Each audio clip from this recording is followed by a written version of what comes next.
screen over here. Hey, welcome. Hello, everyone. It's December, our December hangout. We've got snow coast to coast here, it seems. I'm Rob That's Sylvan right. for Photofocus with our monthly Lightroom hangout with my good pal Levi Sim. Our topic this month is how to get the most out of your Wacom tablet. And we'll also discuss how to correctly pronounce Wacom as well. And to help us do that and so much more, we have a good friend of ours, Wes Maggio. Wes, I've known for many years from Photoshop world. He's come to some of my workshops and just a fantastic guy. So, Wes, say hello. Come show us your mug for a second. Yeah. Oh, yeah. You guys are too kind. Let me see if I can do that. This is technical stuff here. Let me stop my screen sharing if I can figure out how to do that. Yeah, there you are. There we go. There's Wes. Good morning, everyone, and good morning, good afternoon, I should say, depending on where you're at. But thank you very much, Levi and Rob. It's always a pleasure to hang out with you guys. I really haven't had a whole opportunity to do so. I've been really busy on some internal projects at Wacom, so I haven't hit too many events or done many webinars lately. Well, we're really glad to have you. And before we kind of get going, we want to thank our sponsors. So Drobo has been a really kind sponsor for most of this year.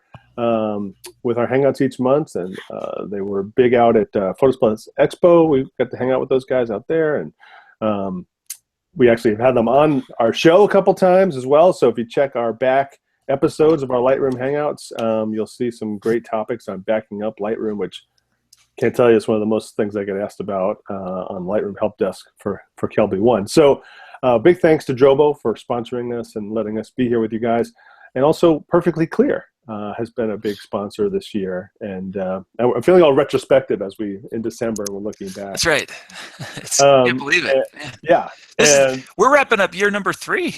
Yeah, of our Lightroom Live every month. That's really great. Wow. Yeah, unbroken streak. Yeah. And yeah, so big thanks to Perfectly Clear. They have some fantastic products, and they've even given us some to give away to you guys each month as well. So we're going to give away. We have a couple to give away at the end of the show. Levi? We do. We've got some complimentary licenses of Perfectly Clear, and I love it because it makes my pictures look better faster than I can do it on my own in Lightroom and Photoshop. And I'm pretty proficient at Lightroom as far as the editing part goes. I mean, my organization is a disaster. That's why I hang out with Rob. But I was going to say, I need to check a couple of those out because I'm a very big proponent of Drobo. Been a user for many, many years.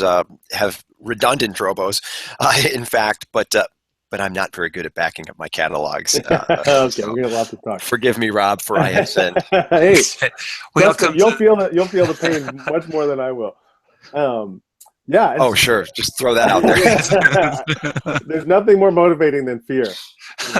So, and so at the end of our show, we pick a couple winners to give away these products. And the way that you get entered into that is now we're using YouTube Live. So on the YouTube page, so if you're watching this on the Photofocus page, you got to click the link over to watch it on YouTube so you can access the chat window. And in the chat window, you can leave a comment. You can say hello. Tell us if it's snowing where you are. And more importantly, what we really want to hear is your questions. Lightroom questions, Wacom questions, anything related to that kind of thing is our topic this month. So we love to hear your questions, and feel it's a good service we provide is to actually try to answer your questions live on the air. So we love to do that. In fact, we've already got Dave Crew checking in. Brian Essler's here. Mira Posner? Myra Posner's here. Lori Novak is in. I don't know why she has a check mark by her name. She must be super duper. I know that Lori is super duper, but Sherry Barrett's here. The Night Triker is having video problems. I'm afraid that's probably on your end because we're looking pretty good. Now, don't worry. This is also recording live right now, and as soon as we stop the broadcast, you can watch it from the beginning, which means you can go back and get all of Wes's settings that he's going to show us and get your whole setup tricked out really nicely, and Wes can go through and give us lots of information, and we can go back and rewatch and catch things. So we'll try not to repeat ourselves too much. Yeah, absolutely. And we probably will repeat ourselves. But also, we have some of our past hangouts. We've had Perfectly Clear engineers on a couple times this year as well. And so if you really want to learn more about how their tools work, Go check those out too. So all on photofocus.com. All right, so we got questions, I got comments, so hopefully we'll get some questions. So let's talk about this tool, or these tools, because there's not really just one tool anymore. So here's my Wacom tablet, and Wes, it is Wacom, right? Is that the correct pronunciation? That is the by far number one question Wacom. we ever get. It is technically Wacom, but we get Wacom, we get Wacom, Wacom, we get all kinds of different ones. Yeah. So I think I've said it 3 different ways this morning already. So yeah, exactly. Well, listen, speaking of that, and before we get too far off or into our agenda, if I could sweeten the deal a little bit with a giveaway today. Yes. You know, I've got a very similar tablet to the one that Rob held up. I've got the Intuos Pro small tablet right here. This is the one I'm using most frequently these days. I'm actually working remote today, not at my my home office. So I'm using the Intuos Pro small. I normally use a medium, but I do have a small, and it's great for people that edit on the road or they're short on desk space. And we'll talk about which tablet's right for who. But I'd like to give one away at the end of our hangout today. Wow, that's fantastic. Yeah, thank you. Yeah, Thanks that's for sharing. great. So that's actually physical hardware stuff, not just a little email code we're giving out. Yes, we're gonna have to. It's gonna come via snail mail. We're gonna ship it to you, and someone's gonna hand it to you. We are international here today, Wes. So we've got folks checking in from England and Michigan, and All right. So we have we know how to pronounce it, and someone's going to get one. What's the deal with these, Wes? If you have to explain to someone what's the purpose or what's the benefit of having one of these tools? yeah, is it a tablet? Isn't that my iPad? Isn't that a tablet? Yeah, you know what? That's I've got a great story about that exactly. So Wacom's been in existence for a very long time. I am both proud and ashamed to say that I've been around for over half of the company's existence, but they are a little over 30 years. They've been making tablets. Yes, that is right, tablets. But now what we refer to as a tablet today is a little bit different than what it was way back when. But just to help some people understand what a tablet is, or what a Wacom pen tablet is simply an input device. It's a means of moving your cursor around the screen. So you guys probably have a trackpad if you're on a laptop today, or maybe a mouse, maybe even a trackball. I don't know if anybody still uses those. But basically it's a means of moving your cursor, your pointer around the screen. Where it really shines, though, is in creative applications like Lightroom and Photoshop and After Effects and Illustrator, and roughly about 100 applications. And it really shines in those applications because it takes advantage of something we call pressure sensitivity. And that is the ability to vary maybe the size of the brush or the opacity of the brush simply based on how hard you physically press a pen to the tablet. Now, today, tablets are, we think Android, we think iPad, we think things like that, where you're using your finger. And certainly Wacom pen tablets today are both pen and touch sensitive, but really when it comes to creative applications, it's all about the pen and pressure sensitivity. Yeah, that's awesome. Interestingly, there are 2,048 levels of sensitivity in Wacom products. And that is correct. Exactly half as much sensitivity in the new Surface Pro Studio from Microsoft. I thought that was really, really strange that there's exactly half as much sensitivity. Well, different schools of thought, I guess. I don't know. I mean, when it comes to Wacom products, we look at levels of pressure and the availability of various technologies and things like that. And in its simplest explanation, and I'm not a technical person. At least I try not to be, because then I get in trouble if I do. But simply said, the greater the levels of pressure, the smoother transitions are from, say, light to dark or thin to thick. It's more responsive, and you can visually see that transition in a much smoother way. And now that's something that the software makers have control over. It's not something it's something you could take advantage of, but it has to be there first, right? I mean, Correct. It is kind of a chicken and egg sort of scenario. I mean, we make the hardware and application developers make the software. In order for an application to be pressure sensitive or to take advantage of any feature of a Wacom pen tablet, they have to utilize our code that we make available to take advantage of some of the hardware. And at the same time, we have to take advantage of some features within applications. But really the key thing to remember there is that, a tablet and an application, kind of relationship is really important, and we work very closely with our application developer partners, Adobe, for example, with Lightroom, to make sure that functionality is available and it works, it's stable, and usually it is. We've been doing it a long time. Obviously, anytime new versions of different things come out, sometimes there might be some compatibility things that we address, but we're usually pretty good about making sure that works before anything's even released. So we've got a pretty close working relationship with them. That's great. Now, just on that pressure sensitivity topic, because I get asked this one a lot around Lightroom, is compared from Lightroom to Photoshop, Photoshop does a much better job of taking advantage of all those different levels. Is that a fair statement? Fair statement. I'll clarify just a little bit. So, if you think about Photoshop, and I know that, I've been, like I said, I've been doing this a long time, and I've met people that were always Photoshop users and they kind of slowly transition to Lightroom. Now I kind of see it the opposite direction. I see I meet a lot of Lightroom users that dabble in Photoshop. So really the equation's kind of flipped a little bit. But if you look at an application like Photoshop, it's been out for 27 years or something like that. A very mature application, very, very robust, a lot of features, a lot of things have been added. Whereas Lightroom, the developers have taken a different approach, a totally different approach from both the UI and from the tool set and availability of tools. So with Photoshop, you've got 20 plus tools that specifically take advantage of pressure sensitivity. Because Lightroom takes a little different approach, you have one tool. Now, that said, actually that's probably not entirely true, but with the adjustment brush, that's the tool I was referring to. But there are some other tools that, although they're not, you don't think about them as a pen-based tool, they do actually have pen functionality built into them. Oh, cool. They're basically just the adjustment brush in a circle or in a line. So, yeah. Correct. That is really the core tool. Then you look at like the the gradient filter or the radial filter. There's a pen function, a selective function built into those. But yeah, really what it comes down to is the adjustment brush. That's the pressure sensitive aspect of Lightroom. Yeah. I've got something. Can I show something real quick that kind of? Yeah. While you do, Myra points out that her Wacom is older than us. I'll take that as a compliment. That means it's time for a new one. Yeah. All right. Can you see my screen here? Yep. Yes. All right. So I just have this 50% gray image here. All right.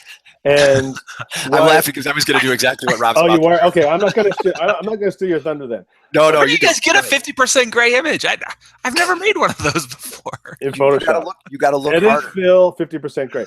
All right. Well, I'm not gonna steal Wes's thunder, hopefully, but I just want to show one little thing that I think is cool. Because people ask me this. So this is the Wacom tablet preferences thing here, and over here it shows how much pressure. You know what? Make sure my tablet's turned. Oh, it is. Okay. Here we go. See that little just appear there? Yes, the line of blue on that where it says current pressure. Yeah. Okay. Right? And so if I bring it over to Lightroom. And you're just making a darker exposure here. Okay. Hey, before it was working. Oh, there it goes. See it going up even when I'm in Lightroom? Yes. I don't know why it's not really responding that well. But. All right. See, so clearly I'm making Wes look good here. It's not. Before it was working, I swear, in my practice run, I just wanted to see if I could show the light touch in Lightroom and have it correspond over here at the same time. But it's not working. I was going to show the control panel over there along with it. So you were trying to one up me there, I see. Well, I was just trying to prove this to myself that it did in fact have touch sensitivity. So let me turn it over to you because my demo just totally failed miserably. All right. Well, I'll go ahead and show what Rob was attempting to show. We'll see. Excellent. I want to make the guests look good. So maybe Marcia can help. She's been using these since 1990. Wow. Yeah. 1990. Yeah. Wow. I was born. Yeah, I wish. I wish. All right, so here I too was out photographing with Rob when we found this 50% gray image. Wow. So we both have the same one. I'm joining your workshop, Rob. This is really fun.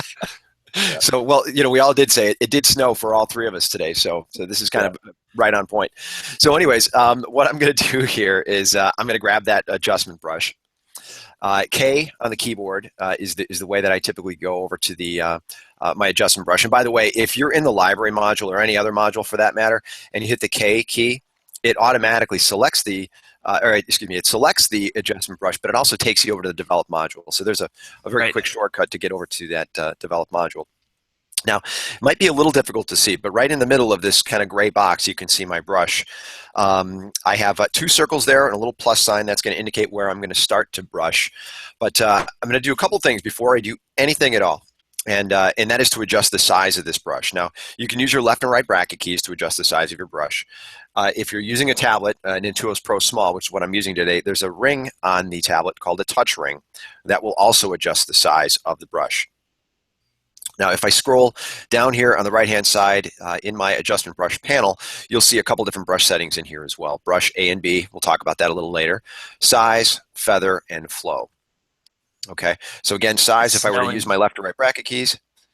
What's that? It's snowing right now? Sorry, sorry. I was trying to tell my wife and I unmuted myself. It's snowing! Big flakes in Portland, Oregon! It's going to be a disaster here for about a week. Carry on. All right, so you saw the size slider kind of move up and down there. Obviously, I can adjust my size over here as well. But again, I use the ring on my tablet to quickly increase or decrease the size of my brush. I love that ring is really a terrific way to use the scroll wheel. Yeah, that's one of the things I do most with the ring. I don't do a whole lot of zooming in and out. So it's really about brush size for me. Here's the ring, folks. There you go. One ring to rule them all. Sorry. All right. So what Rob was looking to do was he dragged his exposure slider down. So what I'm doing is I'm just kind of underexposing about 3 stops or so, and I'm pressing very lightly, and I'm gradually pressing my tablet and pushing harder as I get over here to the right-hand side. Now it looks like I'm painting, but really I'm not. What I just did here was I selectively applied a -3 exposure adjustment, pressing very lightly at the start, pressing a little bit harder over here to the right-hand side. If you hit the O key on the keyboard, it's going to show just the mask. Now, mine is green just because I've changed the color from red to green. And but if I hit the O again, what it's doing is it's toggling the mask on and off. Now, when we think of Lightroom, we don't really talk about masks that much because, again, as I mentioned earlier, Adobe kind of took a little bit of a different approach with the way that Lightroom works. It does a lot of those things that you're familiar with in Photoshop, but it does so behind the scenes. It does so in a little bit more user-friendly fashion. Okay. All right. So this little brush stroke right here with my adjustment brush, that's an example of where pressure is being applied. I'm going to do a couple other things, though, while we're kind of talking about the fundamental use of brushes. I'm going to hold the Shift key down while I increase or decrease the size of my brush with that ring. And what you're going to see, and again, it's kind of hard to see on your screen, it might be, but right in the middle of that gray patch right there, you're going to see that I'm adjusting the feather. And in fact, let me zoom down here. We can actually see the feather slider adjust. Yeah. Okay. So I typically have a pretty soft feathered edge, like a 10. The numbers don't really matter. I don't really think about that. But like let's say 20. But I'm going to crank it all the way up to 100.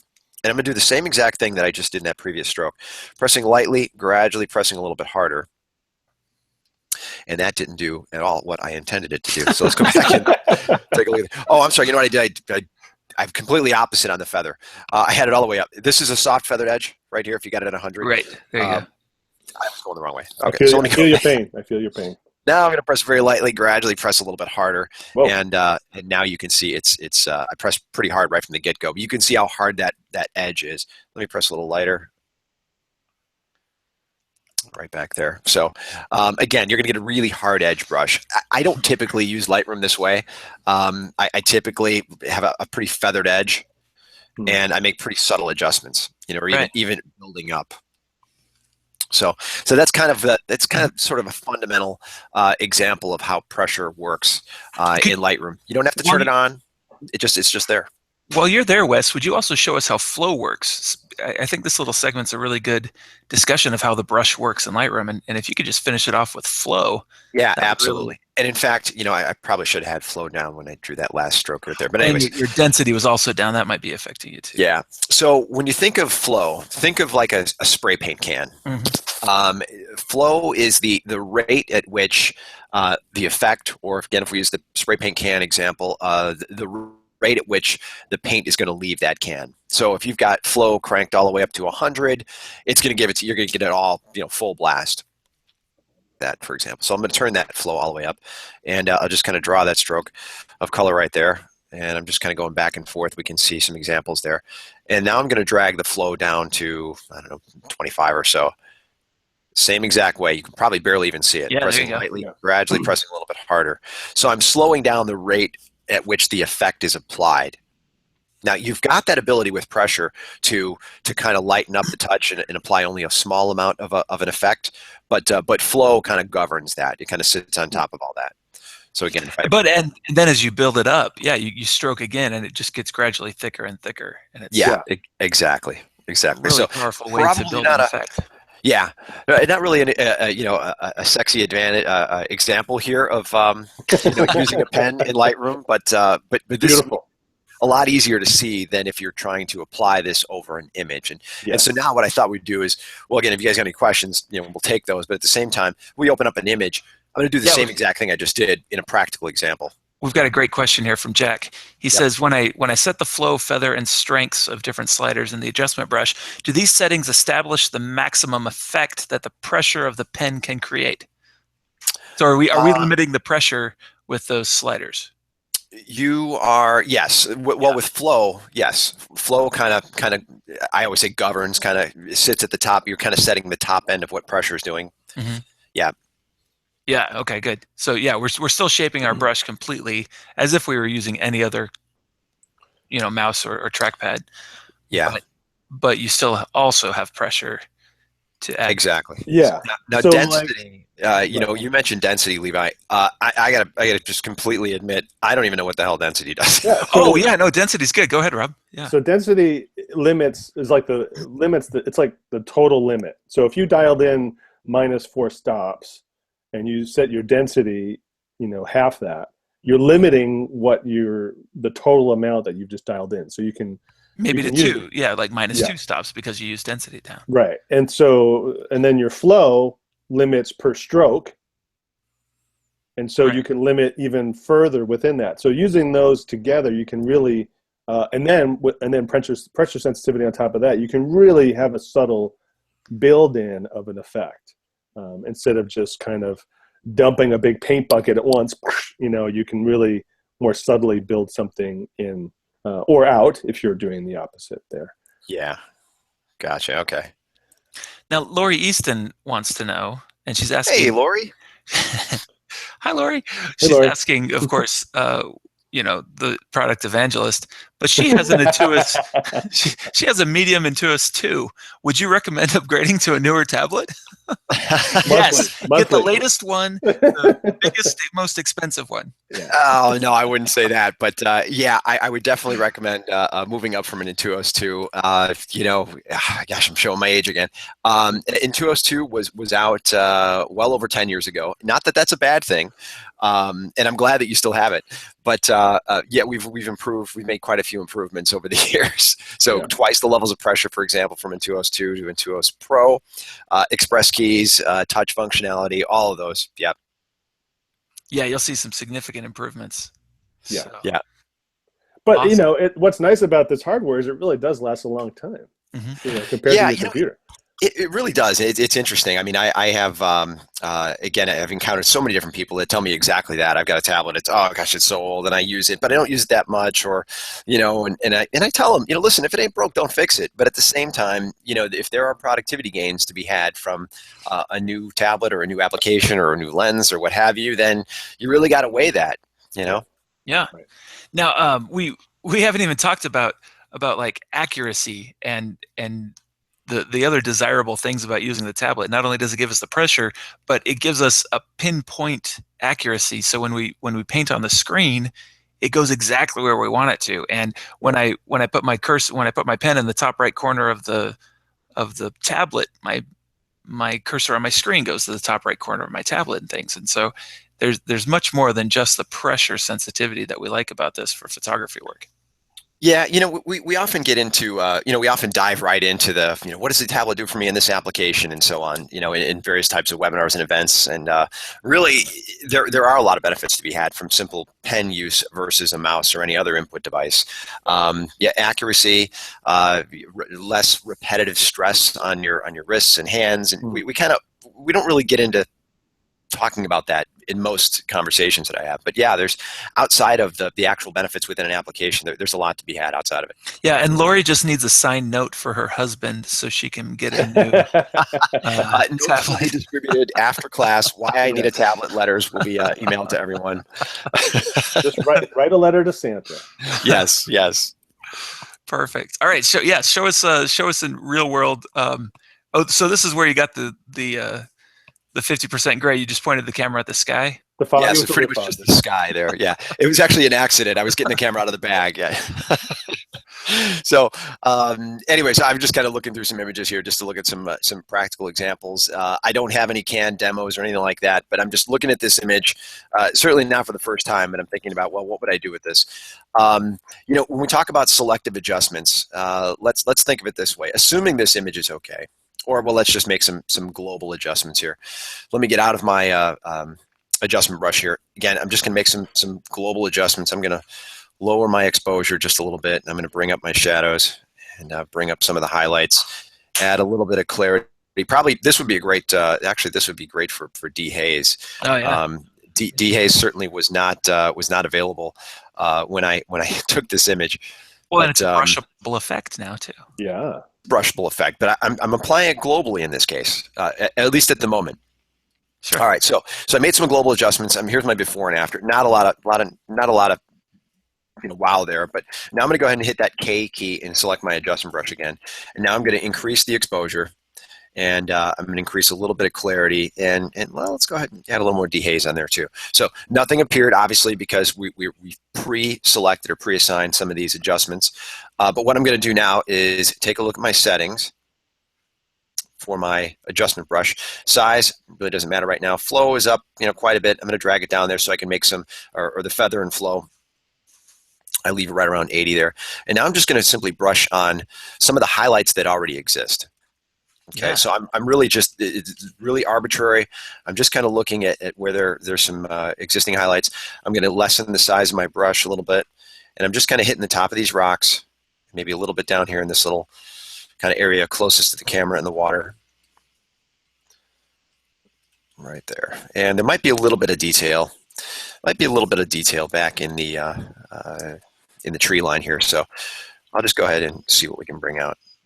Barely touch my pen at the tablet, pressing a little bit harder in some areas.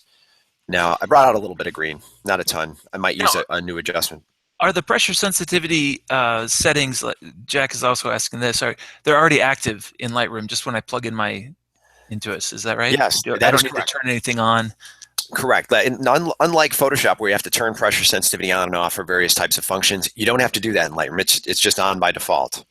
Excellent. So let me do this. I'm going to hit the slash key again. Here's my before. There's my after. Very, very subtle. And we'll go ahead and hit the O key on the keyboard. You can kind of see where I painted here. So if you notice down on the rocks, kind of a nice feathered edge, kind of light there. But up here, and I can paint with the mask on, by the way. Right. So right now I'm painting with that mask view on. You can see it's got kind of a harder edge. So I'm pressing pretty hard right up there. And same thing over here on the right-hand side. Let me hit the O key on the keyboard. Again, I'll hit the slash key. And if you look in that tree line, you can see there's a little bit more clarity there when I look at it before and an after. And just because we can, I'm just going to drag this exposure slider all the way up. Obviously, it's not something we'd want to do, but this is another way of looking at where you've been, where you've painted. And then you can kind of dial it back in. So usually when I'm using the adjustment brush, I usually make some kind of initial adjustments that I think I want to apply, and then I go back to my sliders and I kind of fine tune that.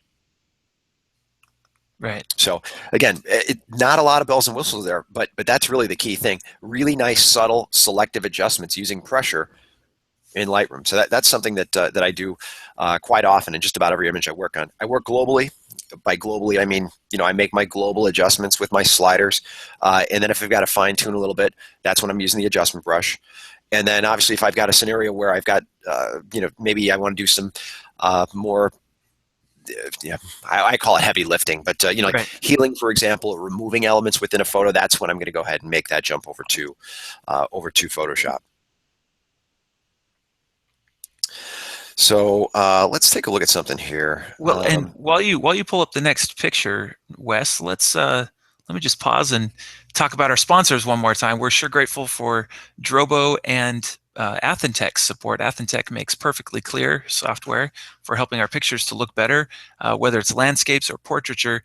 These tools really do things differently than Photoshop and Lightroom, and they're a perfect companion to those tools. So I do everything in Lightroom, and then I head over to I launch from Lightroom to head to Perfectly Clear, and it helps my work look better, and it helps my workflow be much faster too. And then I use Drobo's. I've got a Drobo sitting right here on my desk at home. This is my mobile unit, which I just disconnected. It's such a great way to have a safe workflow where my pictures are always protected because they're stored in more than one place at one time. And so we really appreciate Drobo and Perfectly Clear's support of this podcast, of this webinar. And we are giving away two complimentary, they're not free, but we're giving them as a gift for the holidays to you of Perfectly Clear at the end of this episode. And all you need to do to enter the drawing for that is leave a comment or question in the chat window. So if you're watching on photofocus.com, you need to click at the bottom of your viewer and head over to YouTube, and then there's a chat window just on the right side of the video window, and we're using that chat window to ask questions. And did I miss anything, Rob? Oh yes, and Wes is giving us is offered as a gift an Intuos tablet today. So be sure to leave us a question and comment, and that'll enter you in the drawing. Excellent. And there's a number of comments and questions already coming in. One I think we jumped over. Or maybe we didn't, but I was going to come back to it. Oh, you were? Okay. I think Wes is going to do plugins. Yeah, right, Wes is going to do plugins soon. Go for it. So, all right. Am I showing again? You are showing. Okay, cool. So all right. So again, adjustment brush. Just to recap, pressure sensitivity is applied with the adjustment brush. You don't have to turn it on. It's always there. Where you can really adjust it, where you can really adjust the adjustment brush is, in the feather and flow. I tend to leave my feather and flow though right around 80 as I showed earlier before. So, I mentioned earlier the gradient filter or the radial filter and the ability to fine tune things with your brush.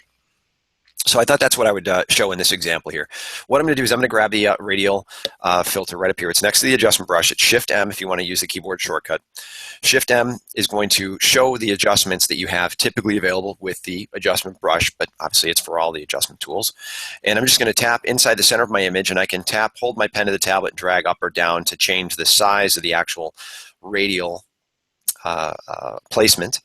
And when I release my pen from the tablet, you'll see I can tap on my insertion point here, and I can drag it around. And if I wanted to fine tune that where it's applied, grab a little outside the edge here.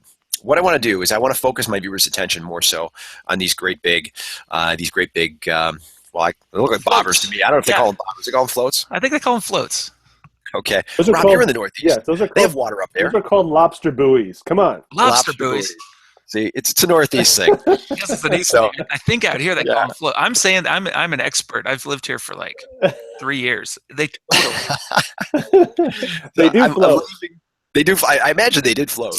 Well, these are obviously hanging. Some possibly for decoration. Some just because they're hanging up on the side waiting for use. But the weather has kind of taken a toll on them. So they got some really cool, crusty faded paint and in cracks. So I really liked them.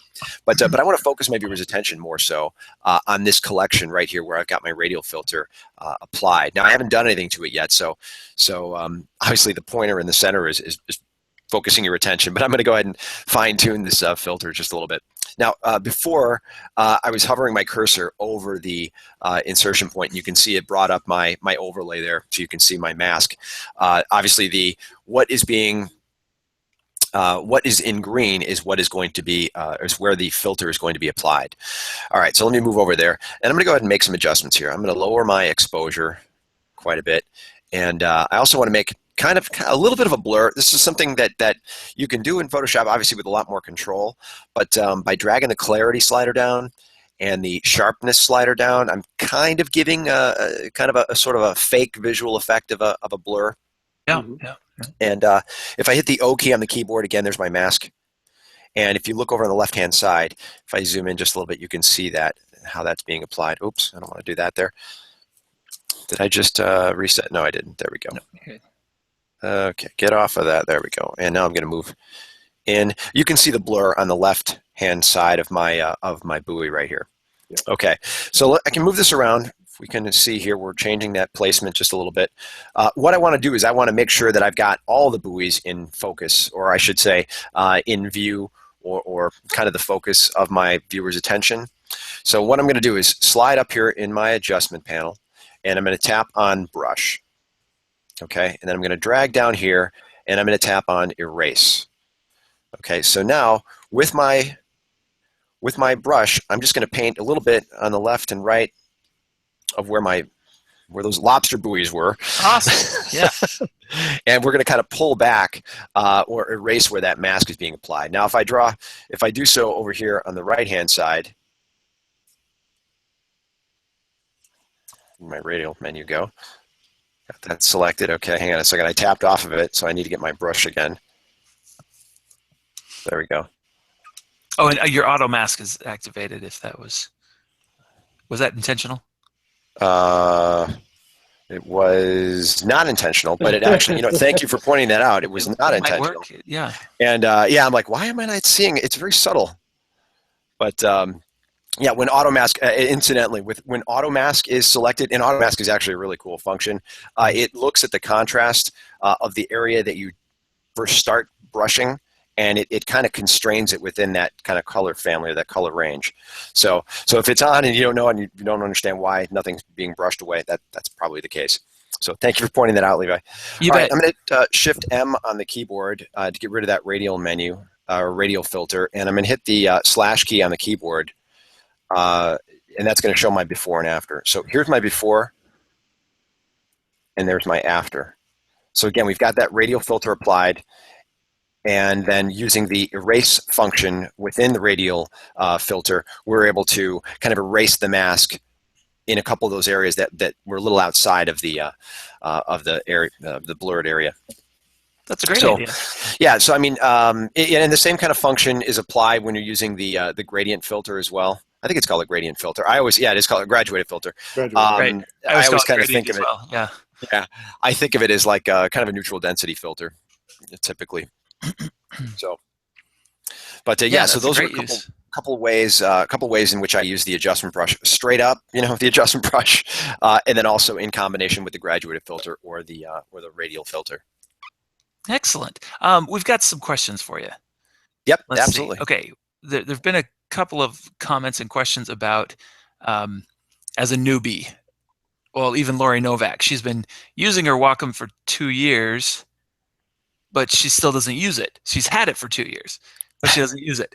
Several people, and this is pretty common, we get it, and we're all excited, and we use it for an hour or 5 minutes, and then kind of set it aside and kind of don't pull it back out. What do we need to do to make this tool work well for us? What do we need to do so that we can commit to it? Because we see you using it well, and we see like Lindsay Adler making magic with it, and so we know that it's a good tool.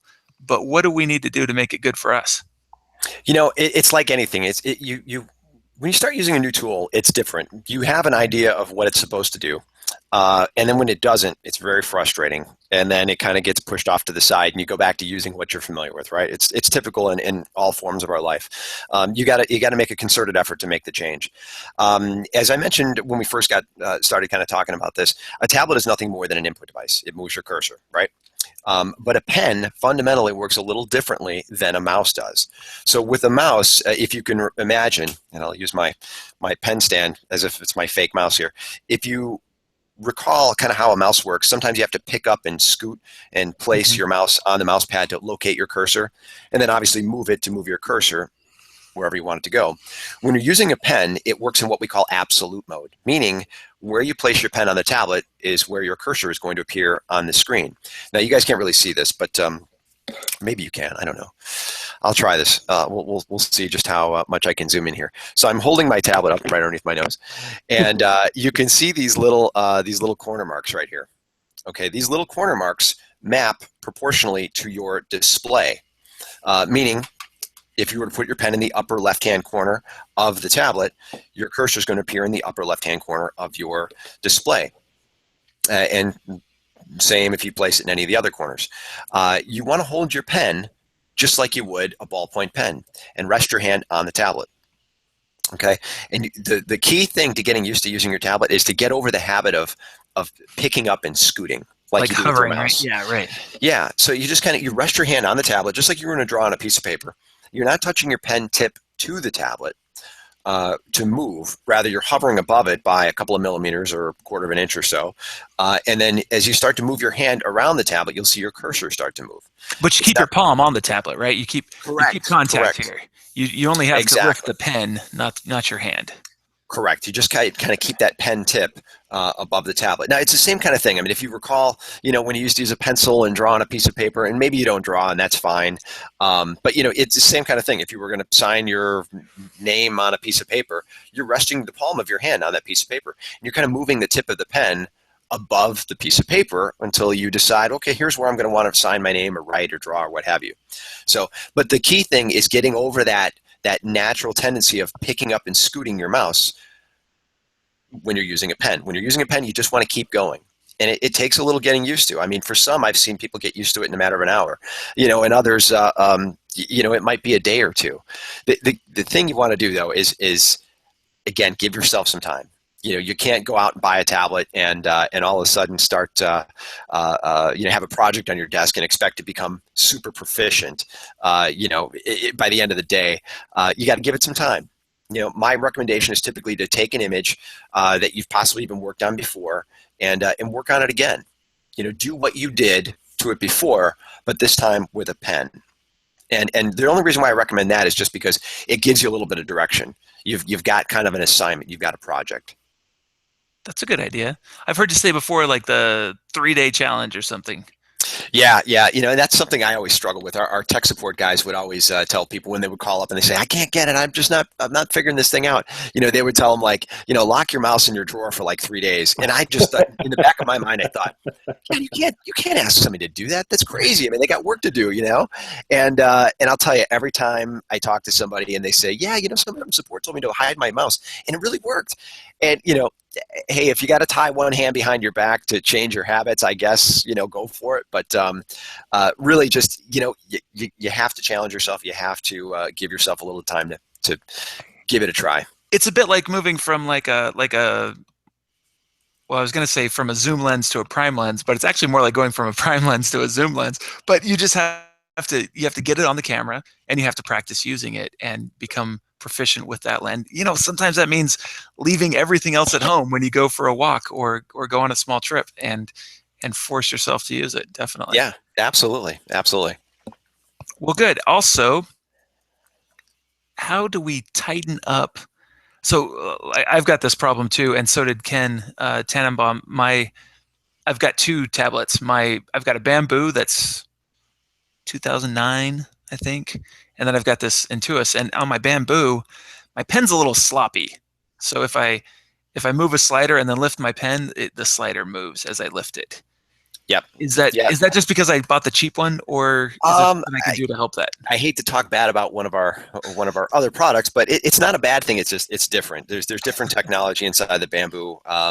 It's an entry level tablet, and with the Intuos Pro, there's greater Well, there's greater proximity distance, so meaning you can have your pen a little bit higher. It's a little bit not forgiving, but it's a little bit actually more responsive. So you're able to kind of make those adjustments. You have to make a little more of a concerted effort when you're removing your pen from the tablet with a bamboo tablet, Right. Or a pen on a bamboo tablet. So yeah, so that's a little bit different. It's a slight different function between the entry level tablet line and the professional model. Okay. Yeah. Also, are there different nibs that give you different effects so that you can actually change the tip of the pen because they wear out for one thing, but what else? Yeah, can I do with those? There's with all of our tablets, and even if you've got an older tablet, it's just where you find them is going to be a little bit different. But with Intuos Pro, I was showing you that mouse or that pen stand that I was pretending to be a mouse. If you open up, okay, this is embarrassing. If you open it up, there's normally little nibs in here. Through them all. Levi, put the camera on me. There you go. Yes. That's it. There you go. That's it. Rob's got the nibs. It's like a hidden thing. People probably don't even realize it's there. Yeah, I didn't know that was in there for a long time. They don't. And people are always like, "Oh my God, that's what that's for!" Like, well, it's your pen stand, but it's also where you put extra nibs. This is an accessory one. Pull it apart, like on my bamboo pen. There's not an obvious like unscrew thing. Should I just pull harder? Do not pull your pen apart. Oh my God, I've heard of that before. Yeah, you don't want to break these. You don't want to break these pens. They will come apart and they will not work anymore, and they're not cheap. So don't do that. It's in the pen stand or with a bamboo or an Intuos tablet. It's there's actually a little compartment on the back that's got some in there. So, but yeah, there are extra. How do you get the pen apart to put the? Well, again, I mentioned earlier that I'm traveling, so I don't have my normal supply with me here. But inside this little thing, I don't know if you can see that there. There's normally a little. Rob, do you have that in there? There's normally a little silver ring. It's oh, really? Yeah. You see that? Okay. Oh, hang on. Switching cameras. Yeah, that's not a the silver ring. What does the ring do? That's not a ring for your finger. It's a nib extractor. You can give that to your creative friend, and you'll be creative buddies now. It's a nib extractor. It's got a little indentation in there, and you can kind of just grab the pen tip and pull it out. So you just pull. You just pull straight. You just pull it. Yeah, you just pull it. It kind of sits in a little cradle in there, and there's a circuit board that runs the length of the pen. So, which is why I said you don't want to pull it apart. Right. It's a very expensive pen. so I just extracted my nib. Worst case, there you go. Nib. Worst case, live on YouTube, I extracted a nib. Look at that. Nib extraction. I don't know. I think we just lost our clean rating on this one. I was just going to say we're going to get flagged now or something. Right. So I could use pliers if I needed to pull. I learned something new. Pliers. Okay. Or you could use your teeth. Oh no, I didn't say that. I will not endorse that. But I have heard of people using their teeth to extract their nibs. I'm not that limber. Oh, good. Cecil says, "OMG, I just found mine. Worth the hour just for this find." Oh boy, it's a nice little Easter egg. Yeah. Well, good. Now, so there's white tips in there, and there's black tips, and what else is there? So I typically use the standard nib. It's just something I've used all the time. But there's a couple different flavors in there. One has sort of a little bit more like a pencil on paper sort of a feel. It's called the felt nib. There's one that's got a little spring. It literally has a little spring in it, so it almost feels like you're sort of carving. It's got a little give when you're on the tablet. It's really just a matter of preference. Yeah, it's not something you absolutely have to change. The pen nibs do wear down, and depending on how hard you press your pen to the tablet on a regular basis will determine how often they wear down. I don't typically go through a nib in a year, but I know some people that'll blow through them. I get a couple of weeks. Yeah. So I'd probably say have a few day. It might help that, but yeah. Yeah, I mean, I've been using this tablet for nearly 3 years, and I haven't changed the nib yet, but it's getting close. Yeah. So you just use your nib extractor, pop a new one in. The nib extractor. There's another question that I'm not sure that kind of related to what you were saying about with mapping the tablet to your screen. Yep. And it was earlier on. Ian had asked.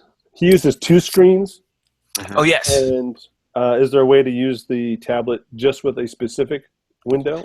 Because otherwise it splits your tablet in half, and you end up with funny resolution. Like a vertical move is very exaggerated, and a horizontal move is not. So. Correct. That's a great question, and I'm going to respond to that in just a second. But I'm going to say we may throw a few people way off on that because it could be a little bit more of an advanced thing.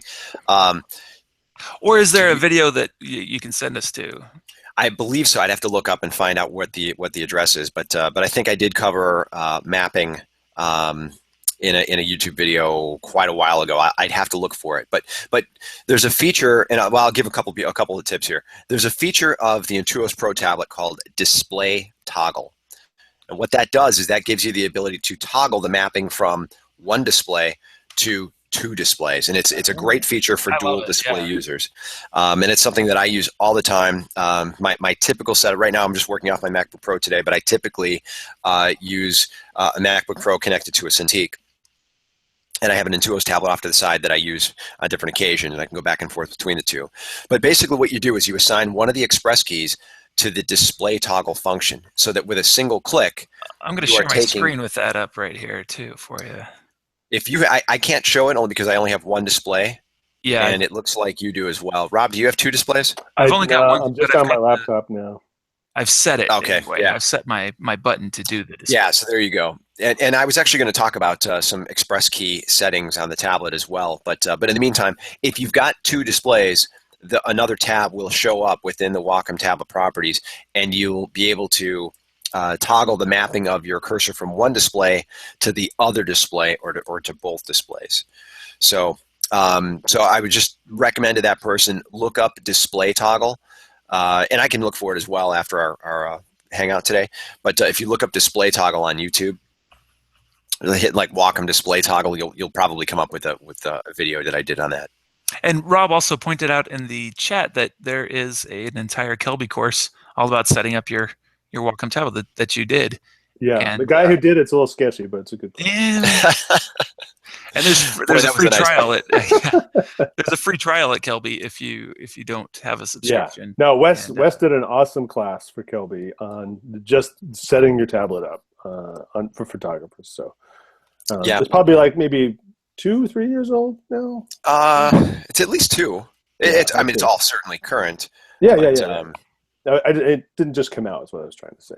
Yeah, but a lot of that stuff, and I've done a number of different courses and various types of videos. But even if you find an older video, honestly, nothing's changed from the fundamental use of the tablet and express key settings. Nothing much has changed as far as that goes, from an instruction standpoint. Yeah, no, I learned a lot from that class. So excellent. Very cool. I wanted to talk about, since we were talking about display toggle and express key settings, if we have a minute, I'd like to pop over to that. Yes. Also, real quick, Nikki is unloading her groceries while she's watching. How can the Intuos pen help? I don't know if we can help there. No, cannot. Get someone else to do it. That's right. Promise to get them a tablet.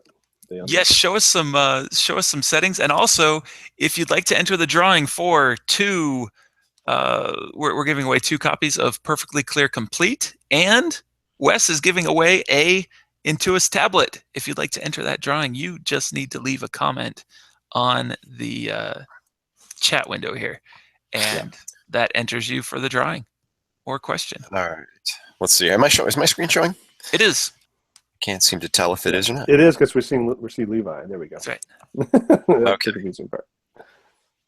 All right, that's that. Let me minimize that. Minimize this. Close that. Okay.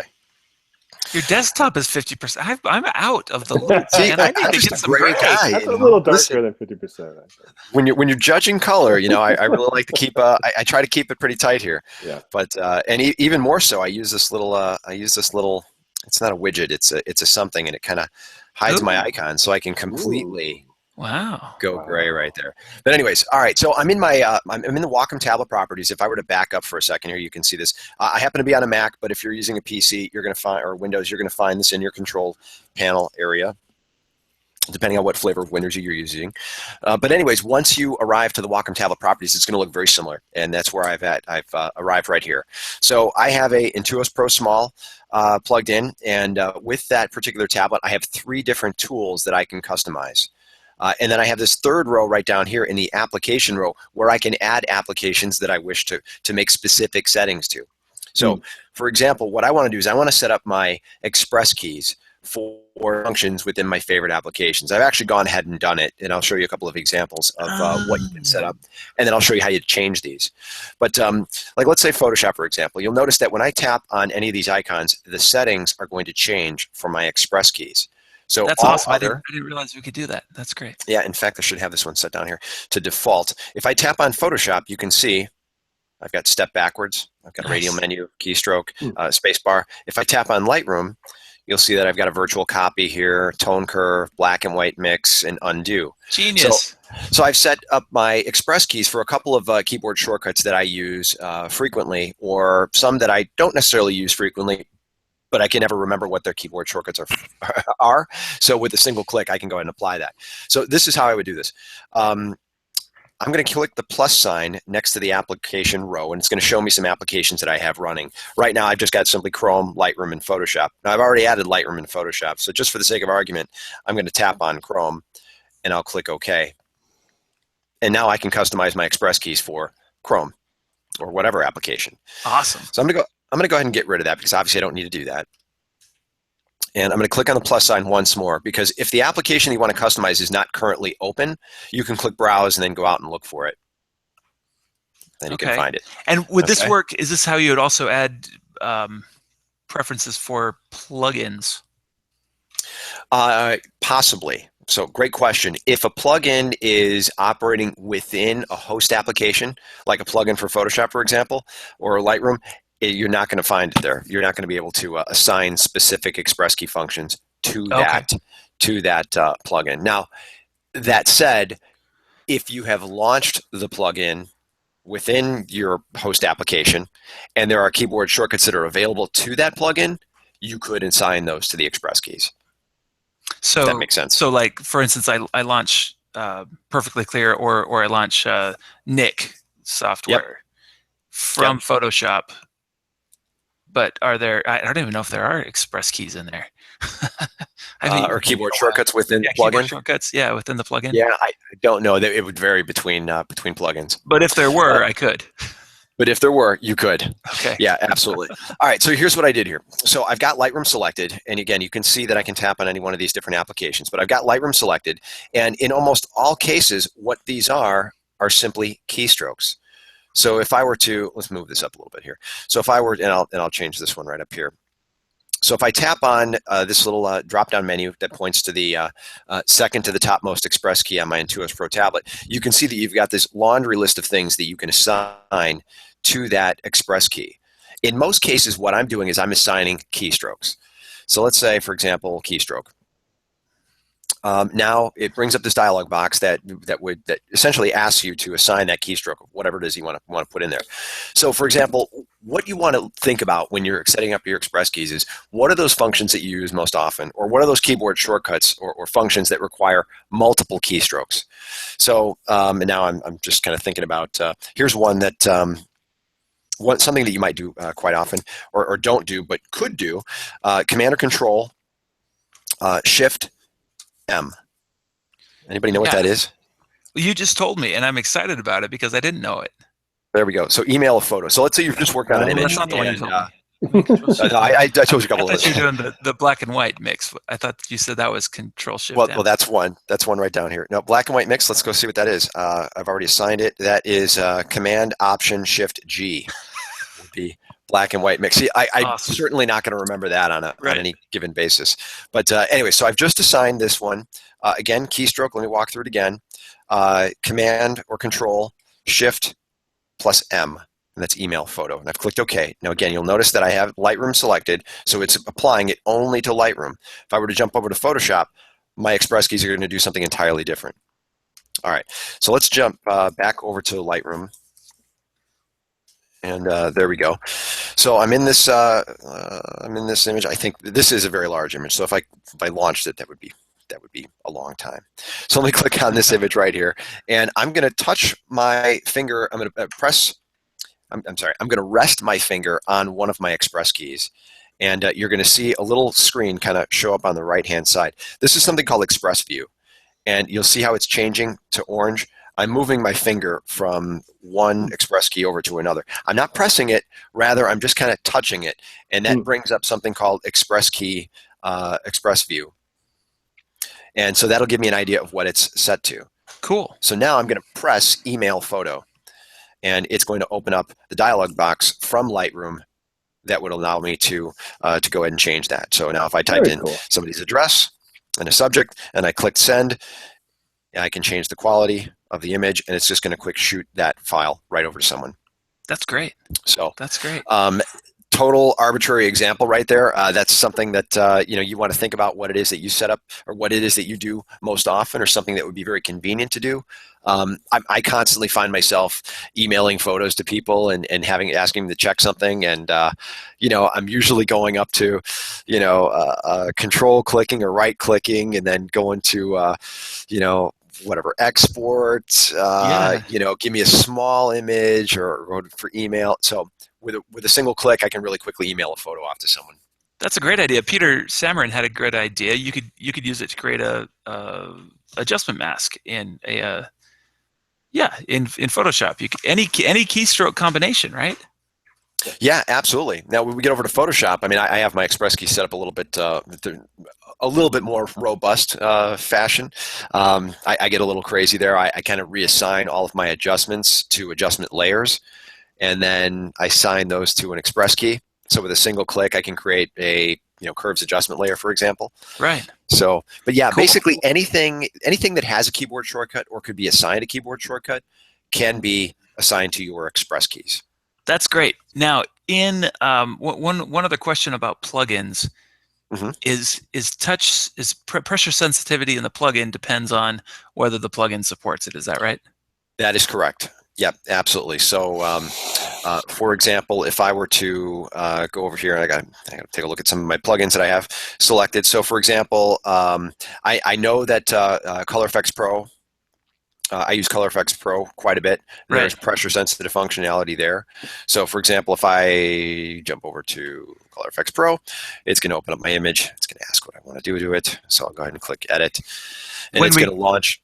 And when we go to the preferences, that's just for customizing the Express keys for the most part. Correct. We don't have to do any customization for pressure sensitivity. Does that answer your question, Jack? Let me know if there's any more follow-up on that one. Yeah, I kind of consider, when you think about an application developer, when I say application developer, that sounds a little technical, but if the guys that make a filter or make an application, that's the application developer. They basically all work the same way as far as pressure goes. They have to take our SDK or software developer kit, build that functionality within that application. And I know the folks over at Google, previously Nick Software, they do that. They took our SDK and they built that functionality in there. So you can literally brush on whatever filter we applied. So Brilliance Warmth, for example, and I'm just going to crank it up to all get out here and really make a warm image. And in this particular case, the way I launched it, it is not going to open up in Photoshop. So if I just click Save, it's just going to save it back to Lightroom. But if I was running this as a filter within Photoshop, I would have a brush button right here, and I'd be able to brush that on. Oh, I see. Okay. So I'm going to go ahead and go cancel on that. Excellent. Also, a big issue for Nikki is that she's left-handed when she writes, but right-handed with a mouse. And so holding the pen in her right hand is super clumsy.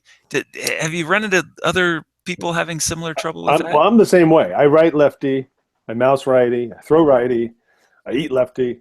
So lefties are a little bit ambidextrous, right? Psychotic, I guess. But so I think it's just a matter of getting used to it. So for me, Nick, well, I got something. Oh, you do? So you're lefty too, aren't you? No, I'm not a lefty, but but I play one on television. I thought you were cool, so But I am a redhead, so that's kind of like I get to hang with the left-handies. Yeah. So I'm in my Wacom tablet properties, if everybody can see my screen again, and I'm going to tap on the grip pen, and I'm going to come over here to mapping. Yeah. And you're going to see right here orientation: Express keys left or Express keys right. Yeah. Or if you really want to get crazy and you want to go top or bottom, you can do that too. I was thinking I might go top and bottom if I was doing two monitors, top and bottom, and Well, what that does here, let me just. If your This is monitor always is like rotated. it's always going to. Well, so my whole key would be rotated. Yeah. So if you want to, if you're into vertical video, Exactly. you could Exactly. the orientation. And now it's really weird. Like now I'm going left to right on my tablet. It's going up and down. So now I have to try to Well, got to turn my tablet so I can actually get over there. But basically, for left-handed use, what you need to do is just change the orientation of your express keys from left to right. Yeah. And now all of a sudden you can see this illustration. Okay, now I did it wrong. Wait a second. Oh, gee. So now, if you could see me right now, I'm like And holding my this tablet up. is a great April Fool's joke for the other guy in your studio. Oh, yeah, right. you know what? We did this. We were at. I think we did a video at Photoshop World with Burt Monroy, and it was just kind of a skit. It was a total spoof. I don't know if you've seen it, Rob, but basically, Burt comes up and he's like, "Hey, I got an idea for a tablet feature," and I think we were making fun of somebody. I don't know. It was fun, but we kind of, I don't get it. When I move my pen right, it goes left. When I move my pen left, it goes right. So yeah, you could totally screw somebody up that way. But basically, if you're left-handed, all you want to do is change the orientation from express keys left to express keys right, and then you can flip the tablet out of the way or flip the express keys to the other side. Then you're not accidentally hitting them. Yeah, I do that, and then I also, because I have the Intuos Pro with touch, so I also turn off touch because my left hand dragging across the tablet tends to activate the touch. So that's why I have my express keys on the right side, touch turned off. And then I also use my right hand on my keyboard for keyboard shortcuts, and also if I'm on my laptop, I use it on my trackpad, and I kind of just switch back and forth doing those things. So you use the pen in your left hand? Yeah, pen in my left hand, express keys on the right, touch turned off, and then my right hand is either on my keyboard or touchpad, and then I like to use keyboard shortcuts, or I can reach over to the right side on my express keys and hit those shortcuts as well. And you feel like that's better than mousing with your left, like penning with your left hand. That's good. Well, so Nikki, try it out and see if your left hand isn't, you don't have to be, you're not forced to be right-handed like you are with a mouse here. So that's cool. Now, Wes, I have a question for you. I get right here, I get this thing where I'm like, I don't know if I'm holding my arm weird. I know I'm holding my arm weird somehow, but what do I do to not get this thing in my shoulder right here? Okay, so you've got your tablet way off to the right hand side. Yes, yeah. Is that the problem? Okay. I need to have it right in front of me. Going back to the question or conversation about getting used to using a tablet. The other thing that I typically recommend when someone's not familiar with using a tablet or they're just kind of getting started is I typically recommend that you line up the tablet right in front of your display or right in front of your keyboard.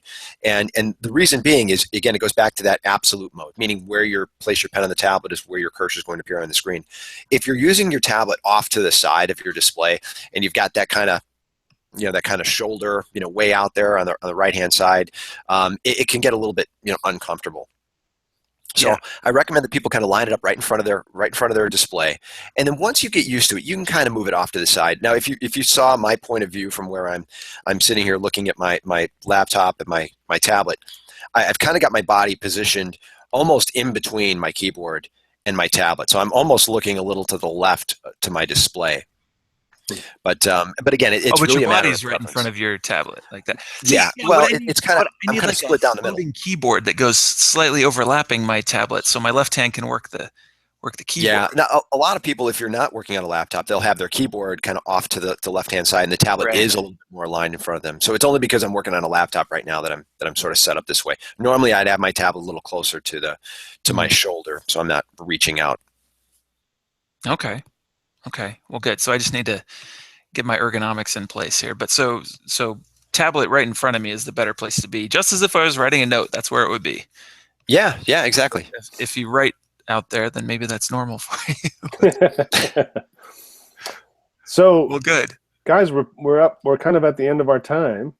We have any? Do you have some winners in mind, Levi? I do. Is the Night Triker still here? He's the first winner for the perfectly clear complete. If he's still in the house. So if you win, if your name gets announced, what you have to do is jump back in the chat and say, "Hey, I'm here," and that way we know that you're here. Otherwise, we sadly we have to give the prize to someone who is here. So, That's right. And then if you are here and you won, what do you do next? You just send me an email, levi@photofocus.com, and then give me some time to answer it, because I'm a working photographer and I do this for fun. and so forgive me if I don't respond to you today, or possibly even tomorrow. All right. So but soon, and for the rest of all right, he's here. So our Night Triker is here. Night Triker is here. Okay, great. Right. And then Gregory Wilson won the other Perfectly Clear Complete. And so if you're still here, and also Gregory had a question that we missed. He said, I've got an old Wacom Bamboo, an MTE 450, and I've never tried it with Lightroom. Will it work with LR6? I think so. If it works at all, it will work in Lightroom 6. Yeah. Yes. MTE. I'm forgetting exactly how old that was. So long as we still have a driver available, and forgive me, I can't think of how old that particular Bamboo is, but I believe we do have one available. I would bet that we do. Well, and I haven't updated my driver for my new operating system, but it still works. It just says no. Yeah. I can't customize stuff, and it still works ish. So yeah, give it a shot.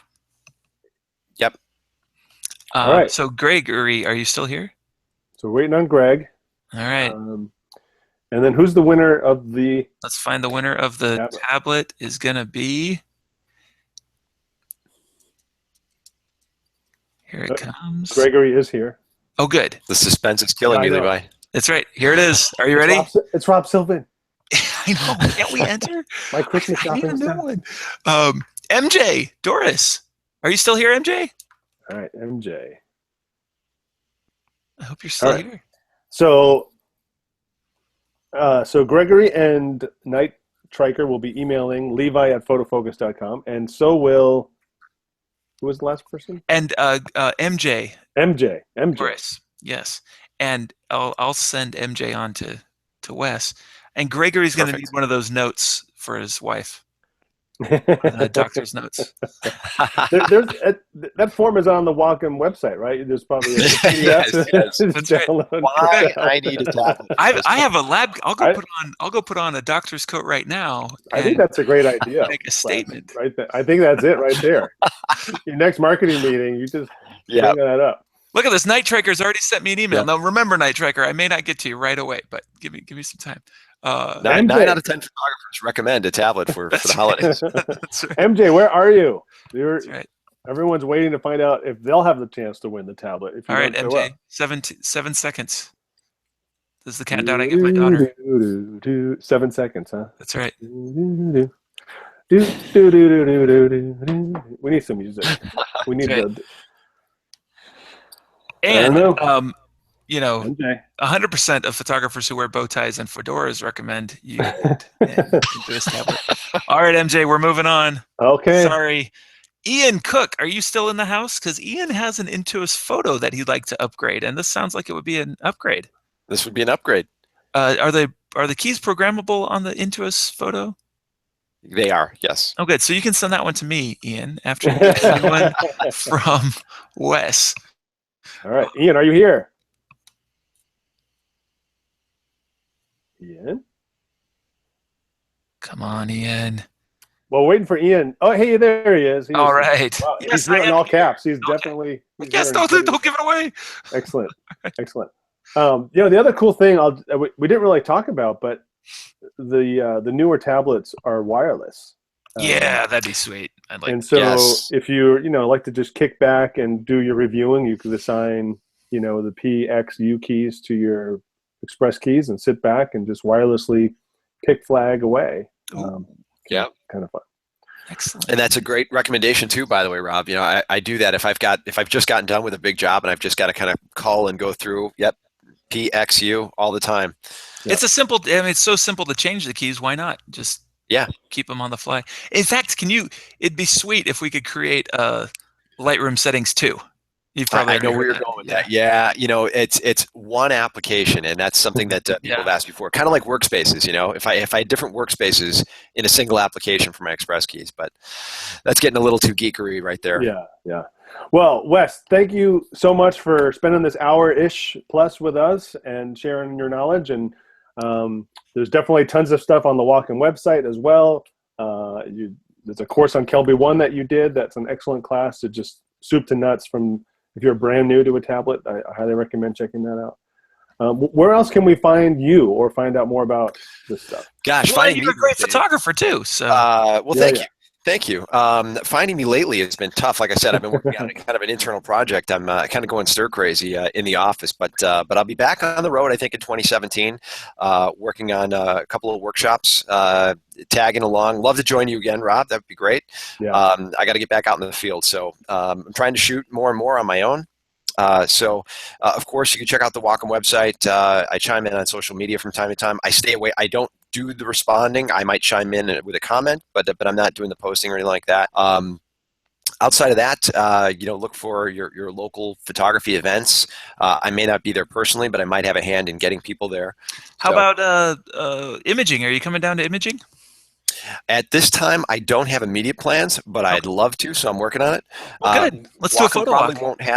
We probably won't have a booth. If I show up, it'll probably be just me. So I might be making some appearances in some other booths, but yeah, possibly. Excellent. Well, I'll be there, and I'm planning to do a photo walk as well. That's in San Antonio next month, folks. If you're in town, always a great time on the Riverwalk. Yeah, should be good. And Rob, where can we find you? Well, photofocus.com. Got an article just went live yesterday. Yes, and, it looked like a good one. But yeah, so that's kind of where stuff appears. I'll be at Photoshop World in April, teaching for the first time. I've been there every year for a long time, but I finally get to put on the instructor hat for the first time. Nice. And so I also do a Lightroom Live answer help desk there too. And run around like a crazy person the rest of the time. So that's in April in Orlando. Kind of nice place to go in April for someone in New Hampshire. I love the snow, but it's kind of nice to step away from it a little bit. So, and how about you, Levi? Where can we find you? Yes, you'll find me on Photofocus. You'll find me on Instagram and Twitter at PhotoLevi, and you'll find me on a photo walk before too long, I'm sure. So great. I'd love to see you. All right, guys. Well, I hope you have great holidays of whatever flavor you celebrate and end your year in a great way. And I look forward to seeing you. So we actually, Levi, oh my God, we have January's hangout already planned. We've got Terry White coming on January 9th, right? The first Monday that's not a holiday in January. Yeah. The 6th, sorry. Is the 6th? Okay, good. Yeah. Let's go with the 6th. No, wait. Let me look at January and come up. It is the 9th. I was right. It's the 9th. It's the 9th? So, yeah, the first Monday of January is New Year's Day holiday. So it is? Oh. Or no. Because New Year's Day is actually on a Sunday. Okay. And so Monday is the holiday. Okay, observed, right? Observed, yeah. Yep. And okay, that sounds good. So the 9th, 1 o'clock, Terry White. And excellent. And on the 19th of December, I'll be right back here with Matthew Jordan Smith going over personal projects and self-assignments, and it's going to be good. It's going to be really good. He's a really inspiring guy. Yeah. So join us here in 2 weeks for that one. Very cool. And I'm excited. And I may not see you for the January because I'll be at imaging. We'll have to. What are you talking about? That's what I'm saying. We're gonna have to. We'll figure that out. I can't believe I'm gonna miss Terry. All right. Well, thanks, gang. All right. Take care, everybody. Thanks, guys. Appreciate it. Enjoy. Yeah. We'll see you guys later. All right.